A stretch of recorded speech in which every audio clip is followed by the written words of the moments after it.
કેમ છો મિત્રો, મજામાં ને? તો આજે આપણે ધોરણ 10 બહુપદી સ્વાધ્યાય 2.3 અને દાખલા નંબર 2 ની અંદર આપણે ત્રીજો દાખલો અત્યારે આપણે ગણીશું, બરોબર છે? આ અગાઉના દાખલા ના કર્યા હોય, ના જોયા હોય તો જોઈ લેજો, બરોબર છે? હવે આપણે આ દાખલાની શરૂઆત કરીએ, બરોબર છે? x ની 5 ઘાત માઈનસ 4x ની 3 ઘાત વત્તા x ની 2 ઘાત વત્તા 3x વત્તા 1, બરોબર છે? તો x ની 3 ઘાત માઈનસ 3x વડે આપણે ભાગીશું, બરોબર છે? હવે આપણું કામ અહીંથી સ્ટાર્ટ થાય, બરોબર છે? તો અહીં આગળ આપણે જે છે x ધન સંખ્યા લાવવાની છે, x ની 5 ઘાત લાવવાની છે. તો અહીં આગળ આપણે કઈ વેલ્યુ પસંદ કરીશું? જે મેં તમને શીખવાડેલી છે અગાઉ, જે વિડિયો ના જોયો હોય તો જોઈ લેજો, જેની અંદર જે છે સંપૂર્ણ આપણે વાત કરેલી છે, બરોબર છે? x ની આપણે 2 ઘાત લઈએ તો x ની 5 ઘાત આપણને મળે, બરોબર છે? હવે આની સાથે ગુણીએ તો માઈનસ જે છે માઈનસ x ની માઈનસ 3x ની 3 ઘાત, બરોબર, મળે. પછી અહીંયા આગળ x ની વત્તા x ની 2 ઘાત મળે, બરોબર છે? હવે થોડી જગ્યા રાખીશું અહીંયા આગળ વચ્ચે, તો પ્લસ છે તો અહીંયા આગળ માઈનસ પ્લસ અને માઈનસ છે તો પ્લસ અને પ્લસ છે તો માઈનસ, બરોબર છે? હવે અહીંયા આગળ જે ઉડતું હોય એ ઉડાવી દેવાનું, જે કટ થતું આ કટ થાય છે, આમાં કટ થશે પરંતુ આપણને સંપૂર્ણ કટ નથી થતું. તો અહીંયા આગળ તો આ માઈનસ ની અંદર આપણને શું મળે છે? તો x મળે છે. હવે x ની આપણે આગળ 1 નથી મૂકતા, બરોબર છે? આવું આપણે લખીએ છીએ, બરોબર છે? હવે જે છે તો અહીંયા આગળ આપણને શું મળે છે? તો x તો અહીંયા આગળ સીધા કટ થઈ જશે, આ તો આપણો સીધો પોર્શન કટ થઈ જશે, બરોબર છે? તો અહીંયા આગળ આપણને શું મળે છે? વત્તા અહીંયા આગળ લખું તો પણ લખી શકો તમે, અહીંયા આગળ લખું તો પણ લખી શકો, જે આપણને શેષ સ્વરૂપે જે મળતું હોય છે પહેલા સ્ટેપની અંદર, બરોબર છે? તો વત્તા 3x, અથવા તમારે સમજ માટે અહીંયા આગળ લખવું હોય તો પણ તમે લખી શકો, જેથી કરીને તમને ખબર પડે કે આ કઈ રીતે આવી, બરોબર? મને કોઈ વિદ્યાર્થીને કન્ફ્યુઝન જેવું ના થાય તો આપણે અહીંયા આગળ લખી દઈએ, બરોબર છે?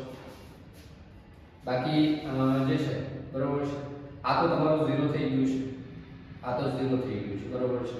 વત્તા, બરોબર છે? આ રીતે પણ તમે લખી શકો, બરોબર છે? આ રીતે, બરોબર છે? હવે આપણે માઈનસ માં આવે ને x આન્સર આવે એ રીતનું આપણે લેવાનું થાય છે, બરોબર છે? તો અહીંયા આગળ માઈનસ ની અંદર આવે ને જે છે, બરોબર છે? અહીંયા આગળ મિત્રો જે છે આપણે એક નોર્મલી જે છે, બરોબર છે, એક અહીંયા આગળ જો ચેક કરીએ તો આપણને ક્યાંક મિસ્ટેક છે કે નહીં એક વખત કન્ફર્મ થઈ જાય, બરોબર છે? મને કે 4x ની 4x x ની 3 ઘાત છે, તો એમાંથી આપણે પ્લસ 3x x ક્યુબ એટલે કે 3 ઘાત આપણે બાદ કરીએ, બરોબર છે? તો આપણી જોડે જે છે શું બચે? આપણે જો સપોઝ અહીંયા આગળ 3 બચે છે, બરોબર છે? હવે આવું કઈ મિસ્ટેક હોય તો આને જોઈને તમને ખબર પડી જશે કે આમાં તમને ક્યાંય મિસ્ટેક કરી છે, બરોબર છે? તમે રિવર્સ કરશો. ચલો હવે આગળ વધીએ આપણે. તો અહીંયા આગળ માઈનસ જે છે, બરોબર છે, માઈનસ આપણે શું કરીશું? માઈનસ આપણને આન્સર મળે છે તો માઈનસ 1 મૂકીએ તો 1 વડે ગુણીએ તો આપણને શું મળશે? તો x ની 3 ઘાત માઈનસ મળશે. પછી અહીંયા આગળ શું મળશે? માઈનસ આપણને 3x મળશે.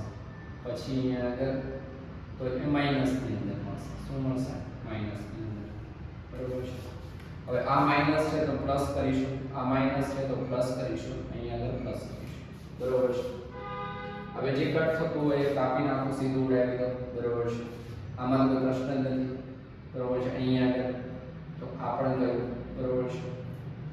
હવે પ્લસ પ્લસ જે છે તો આપણને 2 આન્સર મળે. શું મળે? +1 અને +2 આપણને 2 આન્સર મળે, 2 જવાબ મળે.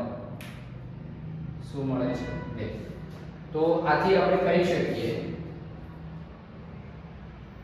આથી શેષ શૂન્ય ન હોવાથી બરોબર x ની 3 ઘાત માઈનસ 3x વત્તા 1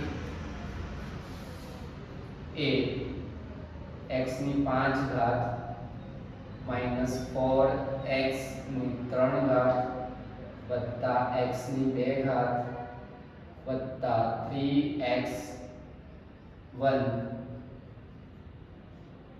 નો અવયવ નથી, બરોબર છે. આવું કંઈક આપણને મળે, બરોબર છે. તો ફાઇનલ આપણને આ રીતનો આન્સર મળે છે. તો અહીંયા ક્વેશ્ચન નંબર 2 ના ત્રણે ત્રણ દાખલાઓ આપણે કમ્પ્લીટ કરી લીધા. આગળના દાખલાઓ પણ તમે એક વખત જોઈ લેજો, બરોબર છે. જેથી કરીને તમારો જે છે, બરોબર છે, દરેક દાખલા તમારા ક્લિયર થઈ જાય અને બરોબર છે.